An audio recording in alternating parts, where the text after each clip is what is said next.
നല്ല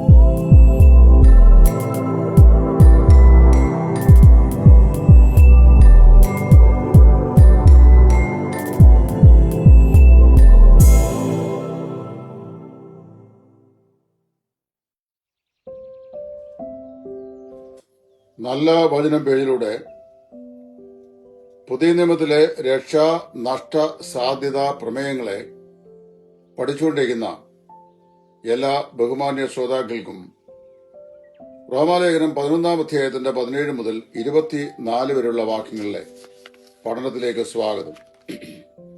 അവിടെ നാം വായിക്കുന്നത് എങ്ങനെയാണ്? ദൈവിക സ്വാഭാവിക കൊമ്പുകളെ ദൈവം ആദരിക്കാതെ പോയെങ്കിൽ നിന്നെയും ആദരിക്കാതെ വന്നേക്കാം. ആകയാൽ ദൈവത്തിന്റെ ദയയും കണ്ണിതവും കാണുക. വീണവിൽ ദൈവത്തിന്റെ കണ്ണിതവും നിന്നിലോ നീ ദയയിൽ നിലനിന്നാൽ ദയം തന്നെ, അല്ലെങ്കിൽ നീയും ഛേദിക്കപ്പെടും. ഈ വാക്യാംശം വായിച്ചിട്ട് ഒരു രക്ഷിക്കപ്പെട്ട ദൈവപൈതലിന്റെ ആത്മീക ജീവിതത്തിലെ രക്ഷ നഷ്ടപ്പെടുമെന്നും അത് നഷ്ടപ്പെടാതിരിക്കാനുള്ള ഏക മാർഗം ഞെളിയാതെ ഭയപ്പെട്ട് സൂക്ഷിച്ച് ജീവിക്കുക എന്നുള്ളതുമാണ് ചില ആളുകൾ വ്യാഖ്യാനിക്കുന്നത്. അപ്പോൾ ആത്മരക്ഷ എന്ന് പറയുന്നത് ഒരാള് തന്നെത്താൻ വളരെ സൂക്ഷിച്ച് എവിടെ ഒട്ടിക്കപ്പെട്ടിരിക്കുന്നുവോ അവിടെ പിടിച്ചു നിൽക്കാനായിട്ട് ശ്രമിക്കുന്നത് കൊണ്ട് സംഭവിക്കുന്ന ഒന്നാണ്, അല്ലെങ്കിൽ താഴെ വീണുപോകാൻ സാധ്യതയുണ്ട് എന്നാണ് ചിന്ത. ഇവിടെ നമ്മൾ മനസ്സിലാക്കേണ്ട വിഷയം റോമാലേഖനം 9, 10, 11 അധ്യായങ്ങൾ എന്തിനെ സൂചിപ്പിക്കുന്നു, ഏതിനെക്കുറിച്ച് പറയുന്നു, അവിടുത്തെ പ്രമേയം എന്താണ്? ഈ കാര്യങ്ങളെ വളരെ വ്യക്തമായി മനസ്സിലാക്കുന്നതിൽ ഉള്ള പരാജയം കൊണ്ടാണ് പല ആളുകൾക്കും ഇത് ഗ്രഹിക്കാൻ പ്രയാസമായി വരുന്നത്. റോമാലേഖനം 11 അധ്യായത്തിൽ ഒരു അനാലജി അപ്പോസ്തലൻ പറയുകയാണ്. കാട്ടൊലിവ്, നാട്ടൊലിവ്, സ്വാഭാവിക കൊമ്പുകൾ, സ്വാഭാവികമല്ലാത്ത കൊമ്പുകൾ. കാട്ടൊലിവിനെ നാട്ടൊലിവിനോട് ഒട്ടിച്ചിട്ട് ആ നാട്ടൊലിവിന്റെ കൊമ്പിനെ പോലും ദൈവം ആദരിയാതെ അതിനെ ഒടിച്ചു കളഞ്ഞെങ്കിൽ നിന്നെയും ആദരിക്കുകയില്ല. അങ്ങനെയാണെങ്കിൽ നിന്റെയും രക്ഷ നഷ്ടപ്പെടാൻ സാധ്യതയുണ്ട് എന്നാണ് ദുർവ്യാഖ്യാനിക്കപ്പെടുന്നത്. ഈ വചനഭാഗം നമ്മൾ പഠിക്കുമ്പോൾ റോമർ 9, 10, 11 അധ്യായങ്ങൾ യഹൂദന്റെ രക്ഷയെക്കുറിച്ചാണ് പറയുന്നത്. ഇവിടെ ഇൻഡിവിജ്വൽ രക്ഷയല്ല എന്നുള്ള പ്രത്യേകം മനസ്സിലാക്കണം.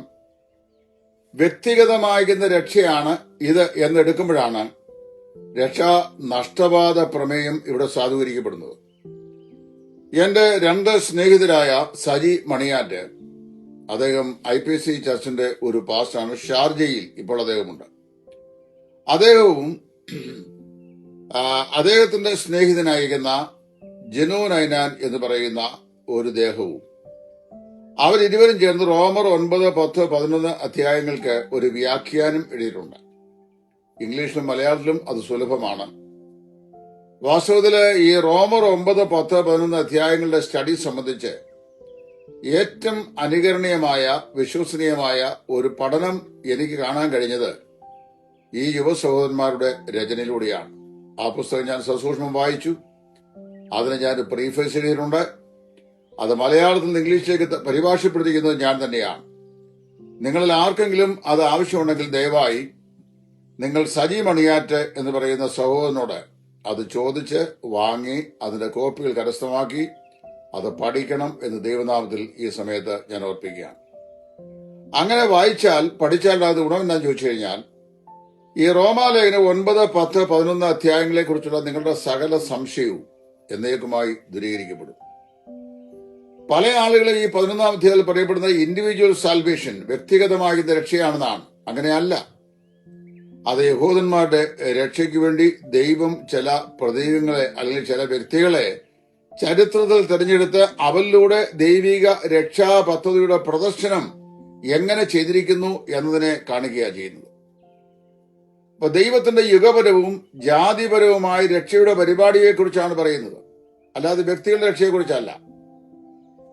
11 അധ്യായത്തിന്റെ 13 മുതലുള്ള വാക്യങ്ങൾ ശ്രദ്ധിച്ച് വായിച്ചാൽ 25, 26, 27 ഈ വാക്യങ്ങൾ ശ്രദ്ധിച്ച് പഠിച്ചാൽ ഞാൻ ഈ പറഞ്ഞ കാര്യം വ്യക്തമായി നിങ്ങൾക്ക് മനസ്സിലാക്കാൻ സാധിക്കും. നാം സുവിശേഷ ഭാഗങ്ങളിൽ ചിന്തിക്കുകയും പഠിക്കുകയും ചെയ്തതുപോലെ യഹൂദന്റെ മെസ്സിഹയായിട്ടാണ് കർത്താവായ യേശു ഈ ഭൂമിയിൽ വന്നത്. നിങ്ങൾ ഓർക്കണം, കർത്താവായ യേശുവിന്റെ ജനനത്തിങ്കിൽ ഹെരോദാവിന്റെ കൊട്ടാരത്തിൽ വന്ന ആ വിദ്വാൻമാരായ ആളുകൾ ഹെരോദാവിന്റെ കൊട്ടാരത്തിൽ വന്ന് ഹെരോദാവിനോട് ആരാഞ്ഞത് യഹൂദന്മാരുടെ രാജാവായി പിറന്നവൻ എവിടെ എന്നായിരുന്നു. അപ്പൊ യേശു ക്രിസ്തു ലോകത്തിൽ വന്നത് യഹൂദന്മാരുടെ രാജാവായിട്ടാണ്, യഹൂദന്മാരുടെ രക്ഷകനായിട്ടാണ്. അവർ അവനെ നിഷേധിച്ചു. കർത്താവായ യേശു രക്ഷിതാവായി ഈ ഭൂമിയിൽ അവതരിച്ചപ്പോൾ യാതൊരു ജാതിയുടെ രക്ഷയ്ക്ക് വേണ്ടി ദൈവം മുൻഗണന നൽകി രക്ഷിതാവിനെ ലോകത്തിലേക്ക് അയച്ചു. ആ രക്ഷിതാവിനെ അവർ നിഷേധിച്ചു, ഉപേക്ഷിച്ചു കളഞ്ഞു. അതുനിമിത്തം ദൈവം അവരുടെ പ്രാമാണ്യത്വത്തിന് താൽക്കാലികമായി അറുതി വരുത്തി. യഹൂദൻ എന്ന് പറയുന്നത് ലോക ജനതയുടെ നടുവിലെ ഏറ്റവും ശ്രദ്ധേയരായ ജനവംശാവലിയായിരുന്നു. ന്യായപ്രമാണം, പുത്രത്വം, വാഗ്ദത്തങ്ങൾ, അവകാശങ്ങൾ, വാഗ്ദത്ത പ്രകാരം മെഷിയായും അവർക്കാണ് ലഭിച്ചത്. ലോകത്തിൽ ഏതെങ്കിലും ഒരു റിലീജിയനിൽ കൂടി സർവശക്തനാകുന്ന ദൈവം, പ്രപഞ്ചത്തിന്റെ അധിപനായ ദൈവം തന്നെക്കുറിച്ച് തന്നെയുള്ള വെളിപ്പാട് ലോകത്തിന് പ്രദാനം ചെയ്തിട്ടുണ്ടെങ്കിൽ അത് കർത്താവായ യേശു ക്രിസ്തുവിനെ കുറിച്ചുള്ള വെളിപ്പാടാണ്. അത് ദൈവം നൽകിയത് യഹൂദ ജാതി മുഖാന്തരമാണ്. ലോകത്തിൽ ഏതെങ്കിലും ഒരു ജനതയ്ക്ക് സ്വർഗത്തിലെ ദൈവം തന്റെ വെളിപ്പാടുകളായ ദൈവവചനം വെളിപ്പെടുത്തി കൊടുത്തിട്ടുണ്ടെങ്കിൽ അത് യഹൂദന്മാർക്കാണ്. 148 സംഘങ്ങളിൽ അത് പറഞ്ഞിട്ടുണ്ട്.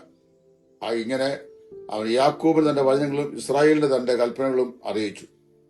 ഇങ്ങനെ യാതൊരു ജാതിക്കും അവൻ ചെയ്തിട്ടില്ല. അപ്പൊ കർത്താവായ യേശുവിനെ സംബന്ധിച്ചും ദൈവവചനത്തെക്കുറിച്ചുള്ള വെളിപ്പാടുകളും ലോകത്തിന് ദൈവം പ്രദാനം ചെയ്തത് ഈ പറയപ്പെട്ട യഹൂദ ജാതി മുഖാന്തരമായതുകൊണ്ട് അവരെ പ്രമാണികരായി കണക്കാക്കിയിരുന്നു. ദൈവത്തിന്റെ അരുളപ്പാടുകൾ പ്രാപിച്ചവർ എന്ന നിലയിൽ അവർ മുൻഗണനയിൽ ഉണ്ടായിരുന്നു, മുമ്പിൽ ഉണ്ടായിരുന്നു. എന്നാൽ യേശു ക്രിസ്തുവിന്റെ മരണത്താൽ ജാതികളുടെ രക്ഷ കൂടി നിശ്ചയിച്ചിട്ട് യുഗപരിപാടിയിൽ ജാതികളെ മുൻപന്തിയിലേക്ക് കൊണ്ടുവരുന്നത് എങ്ങനെയാണ്? ദൈവത്തിന്റെ യുഗപരമായ രക്ഷയുടെ പ്രതീകങ്ങളാണിതെന്ന് ഞാൻ പറഞ്ഞല്ലോ. ഇൻഡിവിജ്വൽ സാൽവേഷൻ അല്ല. കർത്താവായ യേശു ക്രിസ്തുവിന്റെ കാൽവരിലെ ക്രൂശിലെ ബലിമരണം യഹൂദന്മാർ അവനെ തള്ളിക്കളഞ്ഞ് അധർമ്മികളുടെ കയ്യിൽ ഏൽപ്പിച്ചു ക്രൂശിച്ചു കൊന്നത് മുഖാന്തരമായി ജാതികളെ കൂടെ ദൈവത്തിന്റെ യുഗപരമായ രക്ഷയിലേക്ക് ദൈവം എങ്ങനെയാണ് അഡാപ്റ്റ് ചെയ്തത്? കർത്താവിന്റെ മധ്യാവകാശ വരവ് കഴിയുമ്പോൾ വീണ്ടും യഹൂദനെ മുൻപന്തിയിലേക്ക് കൊണ്ടുവരും. ഇപ്പോൾ എന്ത് ചെയ്യുന്നു? അവർക്ക് വാസ്തവത്തിൽ അല്പം പിന്നോക്കം ഭവിച്ചിരിക്കുന്നു. റോമാലേഖനത്തിൽ 11-ാം അധ്യായത്തിൽ തന്നെ പൗലോസ് പറഞ്ഞു, അവരുടെ ഭ്രംശം ലോകത്തിന്റെ നിരപ്പിന് ഹേതുവായെങ്കിൽ അവരുടെ അംഗീകരണം മരിച്ചവരുടെ ഉയർപ്പെന്നല്ലാതെ എന്തായിത്തീരും? കർത്താവായ യേശുവിനെ ജാതീയമായ നിലയിൽ യഹൂദന്മാർ നിഷേധിക്കുകയും അവനെ ഉപേക്ഷിക്കുകയും ചെയ്തു കഴിഞ്ഞപ്പോൾ അവർക്കുള്ള രക്ഷാപദ്ധതിക്ക് തകരാറുണ്ടായി. എന്ന് പറഞ്ഞു കഴിഞ്ഞാൽ അവരോടുള്ള ദൈവത്തിന് നേരിലുള്ള ഏർപ്പെടലുകൾക്ക് ഒരു വിഘ്നമുണ്ടായി. അവരെ ആ മുൻഗണനാ പട്ടികയിൽ നിന്ന് ദൈവം അല്പം മാറ്റി ജാതികൾക്ക് ഈ രക്ഷയിലേക്ക് പ്രവേശിക്കാൻ യുഗപരമായ രക്ഷാ പദ്ധതിയുടെ കാര്യപരിപാടിയിൽ അവസരം കൊടുക്കുകയും ചെയ്തു. അവരുടെ രക്ഷാ പരിപാടിയും വാസ്തവത്തില് ദൈവം നീക്കിക്കളഞ്ഞിട്ടില്ല, താൽക്കാലികമായി നിർത്തിവെച്ചിരിക്കുകയാണ്. ഇന്നും യഹൂദന്റെ രക്ഷ പ്രാപിപ്പാൻ കഴിയും. പക്ഷേ അത് കർത്താവായ യേശു ക്രിസ്തുവിനോട് മാത്രമേ സാധിക്കുകയുള്ളൂ. ജാതീയമായ രക്ഷ അവരില്ല. അങ്ങനെ വരുമ്പോൾ ഇവിടെ മനസ്സിലാക്കേണ്ട വിഷയം, പ്രാമാണികത്വം നൽകി ഇസ്രായേലിനെ ദൈവം വെച്ചിരുന്ന സ്ഥാനത്ത് ജാതികളെ ദൈവം ആ പ്രാമാണികത്തിലേക്ക് കൊണ്ടുവരികയും സ്വഭാവത്താൽ പ്രാമാണികത്വം നൽകപ്പെട്ടിരുന്ന യഹൂദ ജാതിയെ പിന്നോക്കം തിരിക്കുകയും ചെയ്തപ്പോൾ ഇന്ന് അവർക്ക് യുഗപരമായ പ്രാമാണികത്വം ദൈവം നൽകിയിട്ടില്ല. എന്നാൽ ജാതികളുടെ പൂർണ്ണസംഖ്യ തികയുവോളം ഇസ്രായേലിന് അംശമായി കാഠിന്യം ഭവിച്ചിരിക്കുന്നു എന്ന് റോമാലേഖനത്തിൽ പറഞ്ഞിട്ടുമുണ്ട്. ജാതികളിൽ നിന്ന് രക്ഷിക്കപ്പെടാനുള്ള ആളുകൾ രക്ഷിക്കപ്പെട്ട് അവർ ദൈവകൃപയ്ക്ക് പങ്കാളികളായി കർത്താവിന്റെ സഭയുടെ അംഗങ്ങളായി ആ സഭ പൂർത്തീകരിക്കപ്പെട്ട് കഴിയുമ്പോൾ കർത്താവിന്റെ വരവ് സംഭവിക്കുകയും സഭ എടുക്കപ്പെടുകയും ചെയ്യും. അത് കഴിഞ്ഞാൽ വീണ്ടും യഹൂദനുള്ള ദൈവത്തിന്റെ പ്രാമാണിത്വപരമായ നീക്കം സംഭവിക്കും. ഈ വസ്തുതയെ ഒരു ഉദാഹരണ മുഖാന്തരം അപ്പോസ്തലൻ ചൂണ്ടിക്കാണിക്കുക. ഈ ഭാഗത്ത് ഒലിവുമരം അതിന്റെ കൊമ്പുകൾ ചെതിനെ ഒടിച്ചിട്ട് കാട്ടൊലിവിന്റെ കൊമ്പുകളെ ഒടിച്ച് അതിൽ ഒട്ടിച്ചു. എന്നാൽ സ്വാഭാവികമായ ഒലിവുമരത്തിന്റെ കൊമ്പുകളെ ഒടിച്ചു മാറ്റിയിട്ട് ആ സ്ഥാനത്ത് കാട്ടൊലിവിന്റെ കൊമ്പുകളെ ഒട്ടിച്ചു. ഇനിയും എന്താ സംഭവിക്കുന്നത്? ഇനിയും കുറച്ചു കഴിയുമ്പോൾ വാസ്തവത്തിൽ എന്താണ് സംഭവിക്കുന്നത്? ഇനിയും കുറച്ചു കഴിയുമ്പോൾ വാസ്തവത്തില് ക്രിസ്തുവിന്റെ മരണത്തിന്റെ കാട്ടൊലിവിന്റെ കൊമ്പുകളെ ഒടിച്ചിട്ട് അതിലൊട്ടിച്ചിട്ട് കുറച്ചു കഴിയുമ്പോൾ കാട്ടൊലിവ് കൊമ്പുകളെ ഓടിച്ചു കളഞ്ഞിട്ട് വീണ്ടും നല്ല ഒലിവ് കൊമ്പുകളെ അതിന്മേൽ ഒട്ടിക്കും. ഇതിന്റെ വ്യാഖ്യാനം എങ്ങനെ എടുക്കണം, നമുക്ക് എങ്ങനെയാണ് പഠിക്കാൻ സാധിക്കുക? നല്ല ഒലിവ് മരം അബ്രഹാം അഥവാ ഇസ്രയേലിയ പിതാക്കന്മാർ. നല്ല ഒലിവ് മരം എന്ന് പറയുന്നത് അബ്രഹാമാണ്, ഇസ്രയേലിയ പിതാക്കന്മാരാണ്. കാട്ടൊലിവ് എന്ന് പറയുന്നത് ജാതികളാണ്. അവിടെ അവരിൽ കൂടി ദൈവം തന്റെ രക്ഷാപരിപാടി ലോകത്തെ അറിയിച്ചു കൊണ്ടുവരികയായിരുന്നു. യഹൂദനിൽ കൂടിയും ദൈവം ഈ വെളിപ്പാട് നൽകുമ്പോൾ ജാതികളുടെ രക്ഷയാണ് വാസ്തവത്തിൽ ദൈവം അത് ഉദ്ദേശിച്ചത്. എന്നാൽ കൃപാകാലത്ത് വന്നപ്പോൾ അവരുടെ സ്ഥാനത്ത് ജാതികളെ ചേർത്ത് രക്ഷിത ഗണത്തിൽ യഹൂദനുള്ള പ്രാമാണ്യത ഇപ്പോൾ വന്നിരിക്കുകയാണ്. ഇന്ന് ഈ കാലഘട്ടം എന്ന് പറയുന്നത് ദൈവസഭയുടെ കാലമാണ്. ഇന്ന് ജാതികളാണ് അതിന്റെ ബഹുഭൂരിപക്ഷം ആളുകളും. രക്ഷിക്കപ്പെടുന്നവരെല്ലാം ജാതികളാണ്. ആകയാൽ ജാതിപരമായി യഹൂദന്റെ പ്രാമാണ്യത മാറ്റപ്പെട്ടു എന്ന് കാണിക്കുന്നു. ഇവിടുത്തെ വിഷയം എന്ന് വെച്ചാൽ ജാതി എന്ന നിലയിൽ യഹൂദന്മാർക്ക് ലഭിച്ചിരുന്ന ആ പ്രാമാണ്യത നഷ്ടപ്പെടുകയും കർത്താവ് വന്നു കഴിഞ്ഞാൽ ജാതികളെ മുൻപിലത്തെ നിലയിൽ മാറ്റി നിർത്തിയിട്ട് ഇസ്രായേലിനെ ആദ്യ നിലയിൽ കൊണ്ടുവരികയും ചെയ്യും. നമ്മുടെ കർത്താവായ യേശു ക്രിസ്തുവിന്റെ മധ്യാകാശിലെ വരവ് വരെയാണ് ഈ കാട്ടൊലിവിന്, ഈ നാട്ടൊലിവിന്റെ കൊമ്പുകളിലേക്കുള്ള സ്ഥാനത്തിന്റെ പ്രാമാണികത ദൈവം നിശ്ചയിക്കുന്നത്.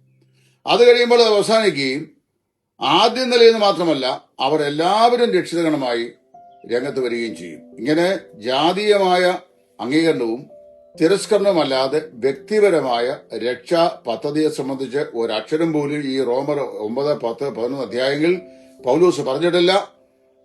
ഇവിടെ പറയപ്പെടുന്ന ജാതീയമായിരുന്ന രക്ഷയുടെ മാതൃകയാണ്. വ്യക്തിയുടെ രക്ഷയെ നേടിയെടുക്കുന്നത് കൊണ്ട് ആണ് ഇത് തെറ്റിപ്പോകുന്നത്. നീ എന്ന് പറയുന്നത് പ്രജാതിയെ ഒരുമിച്ച് ചേർത്ത് പറയുന്ന വാക്കാ 11 അധ്യായത്തിന്റെ 13. അല്ലാതെ വ്യക്തിയെക്കുറിച്ചല്ല. അങ്ങനെ വരുമ്പോൾ വ്യക്തികളുടെ രക്ഷാനഷ്ടം ഇവിടുത്തെ പ്രമേയമേ അല്ല എന്നുള്ളത് ഈ വചനഭാഗം സൂചിപ്പിക്കുന്നു.